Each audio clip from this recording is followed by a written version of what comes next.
అన్నదాత సుఖీభవన లేక దగానా ఇస్తామన్నది ఎంత, ఇచ్చిందెంత? 7 లక్షల మంది రైతులకు ఎందుకు ఉద్వాసన?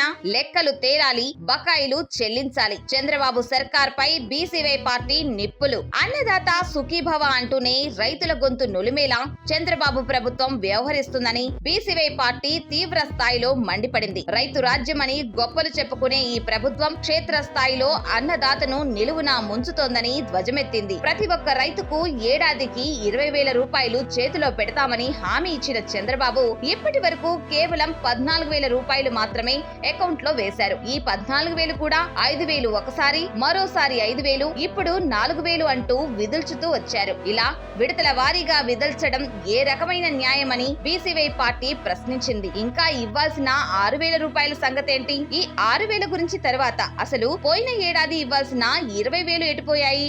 ఎందుకని ఒక ఏడాది ఎగ్గొట్టారు అంటే ఈ లెక్కన ప్రతి రైతుకు టీడీపీ ప్రభుత్వం 26,000 రూపాయలు బకాయి పడింది. ఈ మోసాన్ని ఏమనాలి? రాష్ట్రంలో అన్నదాత సుఖీభవ అందుకోవాల్సిన అర్హులైన రైతుల సంఖ్య 53,58,000 మంది. మరి కేవలం 46,85,000 రైతులకే అన్నదాత సుఖీభవ ఇవ్వడమేంటి? సుమారు 7 లక్షల మంది రైతులకు కుదించడమేంటి? అర్హత ఉన్నా వారిని ఎందుకు పక్కన పెట్టారు? వారు ఈ రాష్ట్ర రైతులు కారా అని నిలదీస్తుంది బీసీవై పార్టీ. ఎన్నికల ముందు రైతులతో పాటు కౌలు రైతులు, రైతు కూలీలకు కూడా ఆర్థిక సాయం అందిస్తామని హామీ ఇచ్చిన చంద్రబాబు ఇప్పుడు వారిని గాలి కుదిలేశారని బీసీవై పార్టీ ఆగ్రహం వ్యక్తం చేసింది. వ్యవసాయాన్ని పండగ చేస్తామన్న బాబు ఇప్పుడు రైతులకు కన్నీళ్లను మిగులుస్తున్నారు. వెంటనే పెండింగ్ లో ఉన్న ఆ 26,000 రూపాయల బకాయిలను కూడా విడుదల చేయాలి. కౌలు రైతులు, కూలీలకు ఇచ్చిన హామీలను నెరవేర్చాలని డిమాండ్ చేస్తుంది. పేద రైతు పక్షాన పోరాటం ఆపే ప్రసక్తే లేదని స్పష్టం చేస్తుంది